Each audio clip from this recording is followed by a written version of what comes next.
Hello everyone, welcome back. कैसे हैं आप सभी? Hopefully you people are doing well. आज से हम क्लास 7th की हिस्ट्री की एनसीईआरटी को कवर करेंगे, जिसमें मिडिवल हिस्ट्री के बारे में बताया गया है। ये बुक आप लोगों के एग्जाम के पॉइंट ऑफ व्यू से काफ़ी इंपॉर्टेंट बुक है।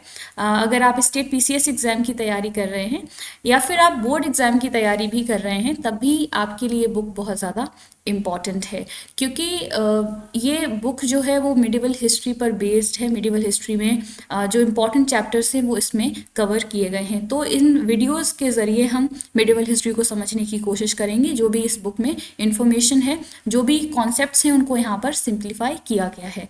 तो वीडियो में एंड तक बनी रहिएगा, काफ़ी हेल्पफुल रहने वाली है ये वीडियो आप लोगों के लिए।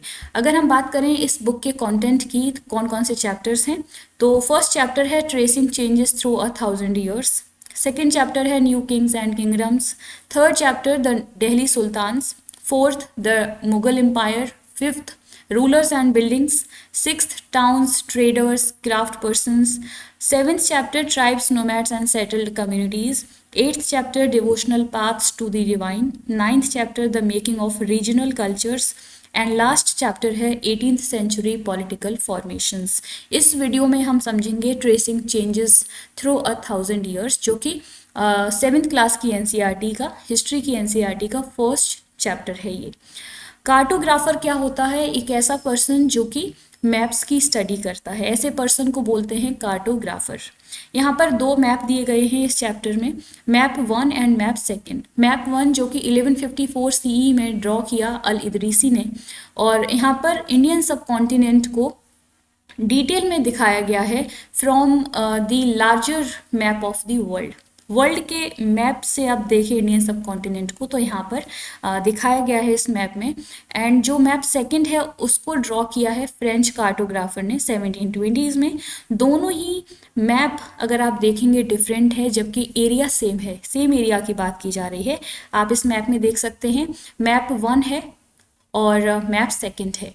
अगर आप मैप 1 देखेंगे तो यहाँ पर इंडिया की जो लोकेशन है, इंडिया को जो दिखाया गया है, उससे आप फैमिलियर नहीं होंगे। लेकिन अगर आप मैप सेकंड की बात करें तो इंडिया का मैप जो है वो क्लियरली दिखाया गया है, और यहाँ पर जो कोस्टल रीजन्स हैं, इन सभी एरिया से आप लोग फैमिलियर होंगे।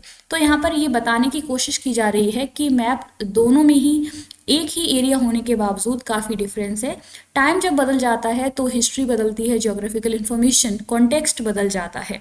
और ये इम्पॉर्टेंट फैक्ट है कि दो पीरियड के बीच में जो कार्टोग्राफी है वो बदल जाती है। इसीलिए जब हिस्टोरियंस किसी डॉक्यूमेंट को, मैप को, टेक्स्ट को रीड करते हैं पास्ट को जानने के लिए, तो उन्हें अलग अलग हिस्टोरिकल बैकग्राउंड्स के लिए काफ़ी सेंसिटिव होना पड़ता है, कॉन्टेक्स्ट को समझना पड़ता है हिस्ट्री को जानने के लिए। हर एक पीरियड में हिस्ट्री सेम नहीं होती है, बदलती रहती है। अगर हम बात करें न्यू एंड ओल्ड टर्मिनोलॉजीज, जैसा कि बताया कि टाइम बदलने के साथ साथ कॉन्टेक्स्ट बदल जाता है, तो क्या लैंग्वेज एंड मीनिंग्स भी बदल जाते हैं? हिस्टोरिकल रिकॉर्ड्स जो होते हैं वो वैरायटी ऑफ लैंग्वेजेस में एग्जिस्ट करते हैं, और ओवर द ईयर्स उन लैंग्वेजेस में चेंजेस आते हैं। एग्जाम्पल है मिडिवल पर्शियन, डिफरेंट है मॉडर्न पर्शियन से। पर्शियन एक ही लैंग्वेज है, लेकिन जैसे टाइम शिफ्ट हुआ मिडिवल से मॉडर्न में, तो जो लैंग्वेज है उसके मीनिंग्स यहाँ पर बदल गए हैं। एग्जाम्पल दिया गया है वर्ड हिंदुस्तान का। हिंदुस्तान जिसे आज हम इंडिया समझते हैं, एक मॉडर्न नेशन स्टेट, लेकिन 13th सेंचुरी में जब इस वर्ड को पहली बार मिनहाज सिराज ने यूज़ किया, जो कि एक क्रॉनिकलर थे, यानी कि ट्रैवलर थे, इन्होंने जब पर्शियन लैंग्वेज में अपनी राइटिंग लिखी, तो वहाँ पर हिंदुस्तान का मतलब सिर्फ एक ऐसे एरिया से था, पंजाब, हरियाणा और जो गंगा यमुना वाली लैंड थी, उससे मतलब था हिंदुस्तान से। और यहाँ पर पॉलिटिकल सेंस में उन्होंने सिर्फ इतना बताया था कि ये वो एरिया है, वो पार्ट है इंडिया का, हिंदुस्तान का, जहाँ पर दिल्ली सुल्तान्स का डोमिनियन है। यहाँ पर कोई भी नेशनल मीनिंग नहीं था हिंदुस्तान का। उसके बाद 16th सेंचुरी में जब बाबर इंडिया में आते हैं और उन्होंने इंडिया की ज्योग्राफी, फौना, कल्चर को यहाँ पर जब डिस्क्राइब किया, तो उसके लिए हिंदुस्तान वर्ड को यूज़ किया था।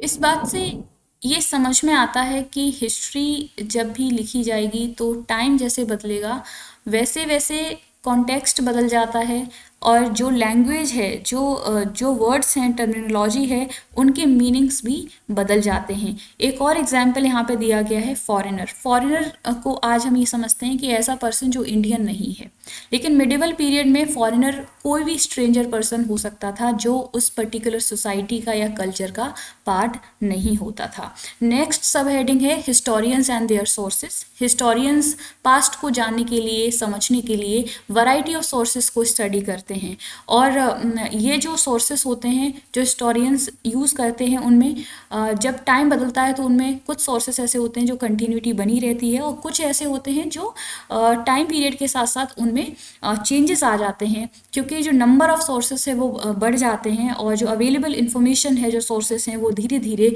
ग्रेजुअली डिस्प्लेस हो जाते हैं। कौन कौन से सोर्सेस हैं जिन पर हिस्टोरियंस रिलाई करते हैं? जैसे कि coins, inscriptions, architecture, textual records. Information के लिए इन सोर्सेस पर हिस्टोरियंस रिलाई करते हैं। और ये वो पीरियड था हिस्ट्री का 700 AD से 1750 का जो पीरियड है, जिसमें पेपर बहुत ज़्यादा चीप हो गया था, वाइडली अवेलेबल था पेपर, और इसीलिए जो वहाँ के लोग हैं वो होली टेक्स्ट को लिखने के लिए, रूलर्स के जो क्रॉनिकल्स थे उनको लिखने के लिए, letters, teachings of saints, petitions, judicial records, इन सभी पर्पसेस के लिए पेपर का यूज़ कर रहे थे। तो पेपर यहाँ पे काफ़ी बड़ी मात्रा में अवेलेबल था। उसके अलावा मैन्यूस्क्रिप्ट्स भी लिखी जा रही थी वेल्दी लोगों के द्वारा, जो वेल्दी थे, मर्चेंट्स थे, रूलर्स, मोनास्ट्रीज, टेम्पल्स, उनके द्वारा मैन्यूस्क्रिप्ट्स को कलेक्ट किया जा रहा था और उनको लाइब्रेरीज में, आर्काइव्स में प्लेस किया गया है, ताकि हिस्टोरियंस जब भी हिस्ट्री को लिखें तो इनका सहारा लें और इनके बेसिस पर हिस्ट्री को लिखें। आर्काइव्स क्या होता है? आर्काइव्स एक ऐसा प्लेस है जहाँ पर डॉक्यूमेंट्स को, मैन्यूस्क्रिप्ट्स को स्टोर किया जाता है। उस पीरियड में, मिडिवल हिस्ट्री के उस पीरियड में प्रिंटिंग प्रेस का कोई कॉन्सेप्ट नहीं था, इसीलिए जो स्क्राइब्स होते थे वो मैन्यूस्क्रिप्ट को अपने हाथों से कॉपी किया करते थे, और इसीलिए यही वजह है जिसकी वजह से राइटिंग्स में धीरे धीरे स्मॉल चेंजेस देखने को मिलते हैं। 14th सेंचुरी के जो क्रॉनिकलर थे जयालुद्दीन बर्नी, उन्होंने अपना फर्स्ट क्रॉनिकल लिखा है 1356 में, और सेकेंड वर्जन आता है 2 साल के बाद, और 1960 तक हिस्टोरियंस फर्स्ट वर्जन से ऑब्लिवियस थे, यानी कि उन्हें उसके बारे में नहीं पता था। ठीक है, ये वो सोसाइटी है 700 से 1750 में, जब नए नए सोशल पॉलिटिकल ग्रुप्स का इमरजेंस हो रहा है। इंडिया में नए नए डेवलपमेंट्स, टेक्नोलॉजीज डेवलप कर रही हैं, जैसे कि एग्रीकल्चर में इरिगेशन के लिए पर्शियन व्हील का इंट्रोडक्शन हुआ, वीविंग में स्पिनिंग व्हील, और कॉम्बैट में फायर आर्म्स। ये नई टेक्नोलॉजीज़ का इंडिया में इमरजेंस होता है। इंडिया में जो बाहर से ट्रेडर्स आए वो नए फूड्स, बेवरेजेस लेके आए सब कॉन्टिनेंट में, जैसे कि potatoes, corn, chillies, T and coffee, और इन सभी के साथ जो लोग आए वो नए नए आइडियाज़ भी इंडिया में लेकर के आते हैं। इसीलिए मिडिवल हिस्ट्री का ये वो पीरियड है जब बहुत सारे यहाँ पर social, economic, political and cultural changes देखने को मिलते हैं, और लोग बड़ी मात्रा में एक जगह से दूसरी जगह पर बड़ी संख्या में, मात्रा में नहीं सॉरी, बड़ी संख्या में लोग एक जगह से दूसरी जगह पर मोबिलाइज कर रहे थे, ट्रैवल कर रहे थे in search of opportunity. And इस पिक्चर में आप देख सकते हैं, ये है पर्शियन व्हील, जिसको एग्रीकल्चर में इरिगेशन के लिए यूज़ किया जा रहा था। एक और ग्रुप था जो इस सोसाइटी में बहुत ज़्यादा यहाँ पर इमर्ज हुआ और काफ़ी इम्पॉर्टेंट बन गया था इस सोसाइटी में। 8th से 14th सेंचुरी के पीरियड की बात की जा रही है। राजपूत जो ग्रुप थे, राजपूत ग्रुप एक ऐसा ग्रुप ऑफ वॉरियर्स था जो कि अपने आप को क्षत्रिय कास्ट का मानते थे। इसमें केवल रूलर्स और चीफटेंस नहीं आते थे, बल्कि सोल्जर्स और कमांडर्स, जो कि सब कॉन्टिनेंट के जो अलग अलग जगह पे राजा थे, मोनार्क थे, उनकी आर्मीज में सर्व कर रहे थे। इनकी एक खासियत होती थी, एक विशेषता थी कि इनमें एक्सट्रीम वेलर था, यानी कि बहुत ज़्यादा बहादुरी थी, और सेंस ऑफ लॉयल्टी, राजा के प्रति बहुत ज़्यादा लॉयल रहा करते थे। इसलिए जब आगे आप देखेंगे अकबर का जो टाइम पीरियड आया, उसमें बहुत सारे राजपूत रूलर्स थे जो कि अकबर के प्रति लॉयल थे। और अदर ग्रुप्स भी थे सोसाइटी में, जैसे कि मराठा, सिख, जाट, अहोम्स। इस पूरे पीरियड में फॉरेस्ट्स को क्लियर किया गया, एग्रीकल्चर को एक्सटेंड करने की बात की गई, एक्सपैंड करने की बात की गई। और जब उस फॉरेस्ट वाले रीजन को क्लियर कर दिया गया तो वहाँ पर जो रहने वाले हैबिटाट्स हैं उनको एक जगह से दूसरी जगह पर माइग्रेट करना पड़ा, और धीरे धीरे वो पेजेंट्स बन जाते हैं और जो लार्ज और कॉम्प्लेक्स सोसाइटीज़ थी उनका हिस्सा बन गए थे। और फिर उसके बाद उनको राजा को टैक्स पे करना होता था, गुड सर्विसेज देने होते थे लॉर्ड को, और इस तरीके से सोसाइटी में सोशल डिफरेंसेस देखने को मिलते हैं। और यहीं से जाति का, सब कास्ट का इमर्जेंस भी होता है, और उनको रैंक कर दिया जाता था बैकग्राउंड के बेसिस पर और उनकी ऑक्यूपेशन के बेसिस पर। इस पीरियड में नए रीजन्स और एम्पायर, जैसे कि चोला एम्पायर है, इसका इमर्जेंस हुआ। एक पूरी टेरिटरी पर उन्होंने कंट्रोल करने की कोशिश की, अपना एम्पायर बहुत बड़े स्तर पर बढ़ा लिया था। रिलीजन में भी, रिलीजियस ट्रेडिशंस में बहुत सारे चेंजेस देखने को मिलते हैं। कुछ पर्सनल बिलीफ होते थे लोगों के, एक भगवान में लोगों का एक बिलीफ होना पर्सनल लेवल पर, लेकिन यूजुअली यहाँ पर कलेक्टिव बिलीफ की बात की गई है, जिसको रिलीजन नाम दिया गया, collective belief in super natural agency. और इस टाइम पर संस्कृत टेक्स्ट की नॉलेज का इम्पोर्टेंस बढ़ गया था, और वो जो नॉलेज है वो ब्राह्मण्स के पास होती थी, इसलिए ब्राह्मण्स जो हैं सोसाइटी में उनको काफ़ी रिस्पेक्ट मिल गई थी, और उनको पैट्रन्स यानी रूलर्स के द्वारा उनको सपोर्ट किया जा रहा था। सेकंड, एक और डेवलपमेंट होता है आइडिया ऑफ भक्ति। भक्ति का जो आइडिया है उसका इमर्जेंस इसी पीरियड में हुआ।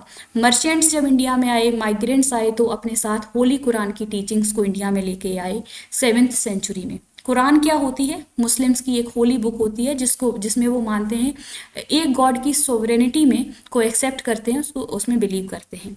और जो मुस्लिम्स होते थे उनकी 2 ब्रांचेस यहाँ पर इमर्ज होती हैं। एक तो शिया मुस्लिम्स, जिसमें वो मानते हैं कि जो प्रॉफिट मोहम्मद के सन इन लॉ थे अली, उनको अपना लेजिटिमेट लीडर मानते हैं मुस्लिम कम्युनिटी का।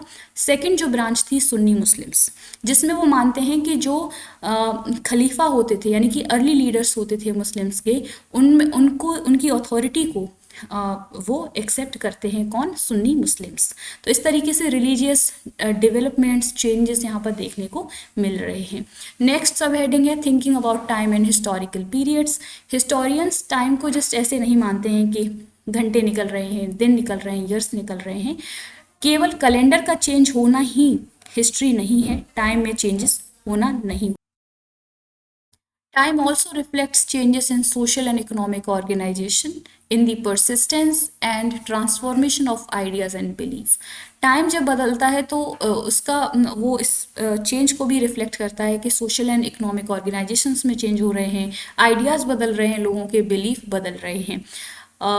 19th सेंचुरी में ब्रिटिश हिस्टोरियंस ने हिस्ट्री को 3 पीरियड्स में डिवाइड कर दिया था, हिंदू, मुस्लिम एंड ब्रिटिश। और ये जो कैटेगराइजेशन था वो रूलर्स के रिलीजन के बेसिस पर हो रहा था, जिसको ये जो डिवीज़न है वो कहीं ना कहीं जो सब कॉन्टिनेंट की रिच डाइवर्सिटी है उसको इग्नोर कर रहा है। तो इसीलिए कुछ हिस्टोरियंस इस पीरियडाइजेशन को फॉलो करते हैं और कुछ नहीं मानते हैं इस पीरियडाइजेशन को, क्योंकि उन्हें लगता है कि जो सोसाइटी में चेंज हो रहे थे उसमें सोशल एंड इकोनॉमिक फैक्टर्स का भी इम्पॉर्टेंट रोल था, जिनको कहीं ना कहीं हिस्ट्री को कैटेगराइज करने में इग्नोर किया गया है। और इसी तरीके से हम देख सकते हैं कि इंडियन सब कॉन्टिनेंट में 700 AD से 1750 का जो पीरियड है उसमें कई चेंजेस देखने को मिलते हैं। सोसाइटी बहुत डेवलप कर रही है एंड टेक्नोलॉजीज़ आ रही हैं नई नई, एग्रीकल्चर भी एक्सपेंड किया जा रहा है, एंड कहीं ना कहीं सोसाइटी वो है जो लेवल ऑफ प्रॉस्पेरिटी तक पहुंच गई थी। और इसी रिचनेस ने, इंडिया की इकोनॉमिक रिचनेस ने यूरोपियन ट्रेडिंग कंपनीज को बहुत ज़्यादा अट्रैक्ट किया था। यह है इस चैप्टर के बारे में, जिसमें ये बताया गया है कि किस तरीके से अलग अलग पीरियड में चेंजेस हो रहे हैं और जो सोर्सेस हैं उनका क्या इंपॉर्टेंस है, हिस्टोरियंस को किस तरीके से जब टाइम बदलता है तो उस कॉन्टेक्स्ट के बारे में भी बहुत ज़्यादा सेंसिटिव होना पड़ता है। आई होप आपको ये चैप्टर समझ में आया होगा। आपको ये वीडियो कैसी लगी अपना फीडबैक कमेंट बॉक्स में ज़रूर दीजिए। अगर वीडियो पसंद आती है तो प्लीज़ इसको लाइक करें, शेयर करें, सब्सक्राइब करें हमारा चैनल निधि यादव एजुकेशन। मिलते हैं अगले वीडियो में विद अदर इम्पॉर्टेंट चैप्टर, जो कि इसका 2nd चैप्टर रहेगा इस बुक का। और इस वीडियो को ज़्यादा से ज़्यादा स्टूडेंट्स के साथ शेयर करें ताकि ये जो वीडियो है, क्योंकि ये बहुत ज़्यादा हेल्पफुल रहेगी आप लोगों के लिए आपके एग्ज़ाम के पॉइंट ऑफ व्यू से। मिलते हैं अगले वीडियो में। Thank you.